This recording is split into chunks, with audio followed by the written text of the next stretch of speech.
Welcome to the Explainer. Today, we're diving straight into Chapter 3 of the Modern AI Storage tutorial series. This comes to us from Virtualization Options LLC, which is a fantastic Colorado-based technology, research, education, and advisory organization. And honestly, we are tackling a pretty harsh economic reality in modern data centers today. I want you to imagine buying a massive fleet of highly sought-after GPUs for, say, $30,000 a pop. That's a huge capital investment, right? Well, that investment is completely wasted if those GPUs are just sitting there, starving for data. You can have literally the most powerful compute engines on the planet, but if they're constantly waiting for files to load, you are, quite literally, burning money. 30%. Let that number sink in for a second. In poorly designed AI storage environments, this is what's known as the dreaded GPU idle penalty.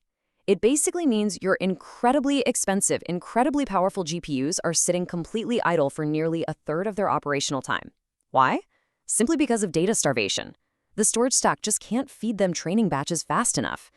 And if you're managing a massive cluster, that 30% idle time, that translates to millions of dollars in lost productivity, not to mention extended training times that could absolutely cause you to miss critical market windows. To really understand why this starvation happens in the first place, you have to consider this staggering demand, 7 terabytes per second. That is the aggregate memory bandwidth demand of just a single 8 GPU H100 node. To put that crazy scale into perspective, that's kind of like trying to download thousands of high-definition movies in a single second. When you look at it that way, it quickly becomes obvious that legacy enterprise storage systems, the ones fundamentally designed around transaction processing and random I/O, they simply cannot even begin to keep up with the exascale demands of modern AI training. Okay, let's dive into this. Here is our roadmap for mapping the journey of data to solve this massive bottleneck. We're going to cover 1. The AI storage wall. 2. Defining data availability boundaries. 3. The new storage hierarchy. 4. CPU bypass and direct paths. 5. Solving the checkpoint challenge. And 6. The future of AI data. Section 1. The AI storage wall. Let's look at the overarching conflict in today's data centers. So what exactly are we up against here? Well, it's a phenomenon called the storage wall. This happens when compute power scales exponentially faster than our ability to actually feed it data. Over the last decade, GPU floating point throughput has just skyrocketed by orders of magnitude, but storage bandwidth improvements, they've really struggled to keep pace. And this creates severe I/O bottlenecks. The industry rule of thumb here is pretty strict. If your GPU utilization drops below a 50% floor during these I/O-bound phases, a complete architectural redesign of your storage isn't just a good idea, it is absolutely mandatory. Moving on to Section 2, defining data availability boundaries. Let's map this out spatially. Now, what's really interesting about this is how physical proximity and latency basically dictate everything. Think of it like a solar system of data gravity. At the innermost core, you've got the GPU high bandwidth memory, or HBM. It is insanely fast, delivering nanosecond access, but it's small. We're talking limited to about 80 gigabytes per GPU. This is where your active model weights and current training batches have to live.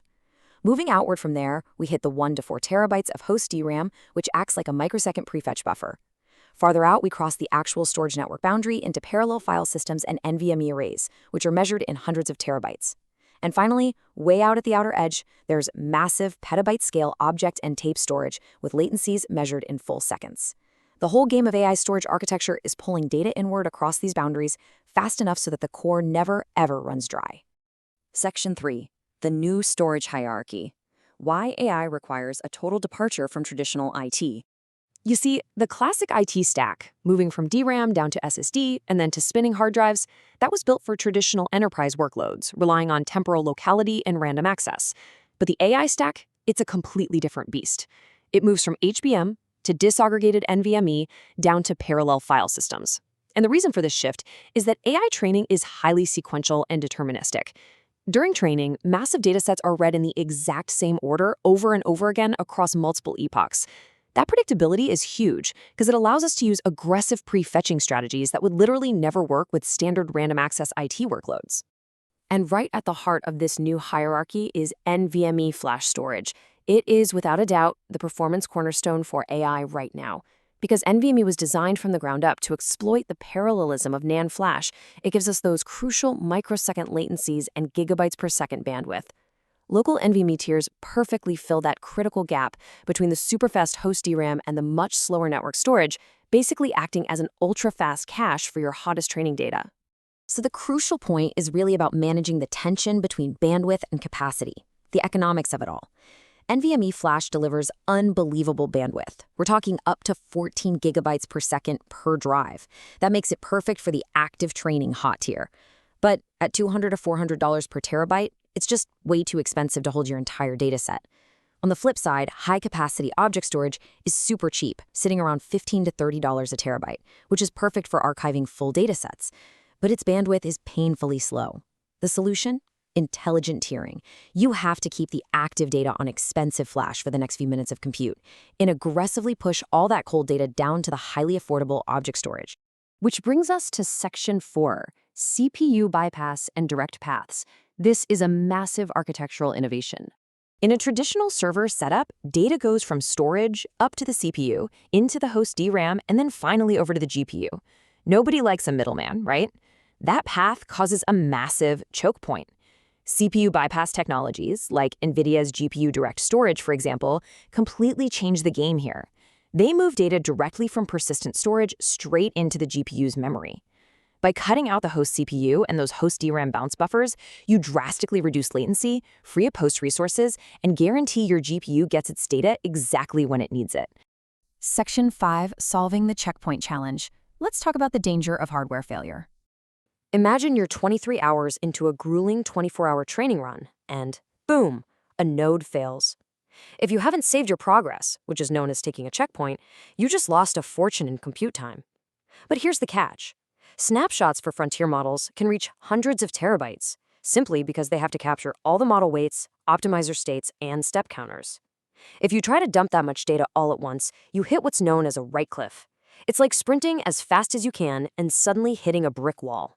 You exhaust a flash drive's high-speed cache so quickly that the write speeds violently drop back to a painfully slow crawl. And if you hit one of these cliffs using cheaper QLC flash, your checkpoint duration can actually extend by 10 times, bringing a multi-million-dollar cluster to a complete, grinding halt. And this brilliantly illustrates how modern architects solve that exact nightmare using a 1-2-3 pipeline called asynchronous tiered checkpointing. Here's how it flows. First, the checkpoint is triggered. Second, the data is instantly serialized from the GPU's memory into the host RAM just to minimize any pause time. Third, the system performs an asynchronous write. It streams that data from the host RAM down to the fast NVMe or parallel file system entirely in the background. And meanwhile, the GPU immediately goes back to work, resuming training. It's just a really elegant way to get the resilience you need without sacrificing that continuous compute throughput. Finally, Section 6, Future of AI Data. Let's look ahead to 2027 and beyond. Let's move to and see how this builds for the future. Looking ahead to 2027, we are approaching a completely new architectural paradigm. We're going to see the widespread integration of storage class memory, giving us DRAM-like speeds with actual persistence, which is going to make checkpointing nearly instantaneous. We'll also start seeing computational storage units, where the hardware itself filters and pre-processes data before it ever even hits the network, saving incredible amounts of bandwidth. Ultimately, we are heading toward a true convergence of storage and compute into a single addressable fabric. The goal? Eliminating the memory wall entirely, all underpinned by AI-native file systems built specifically for deep learning from day one. All of this innovation points to a very clear mandate for IT professionals. Right-sizing your infrastructure based on data gravity and direct paths is quite literally the only way to protect and maximize these massive AI investments. So I'm going to leave you with this question to wrap up our explainer today. As models scale to absolutely unprecedented sizes, and as GPUs become even hungrier, is your infrastructure truly ready to break the storage wall, or are your incredibly expensive compute engines destined to just sit there idle? Thanks so much for joining me today, and keep exploring.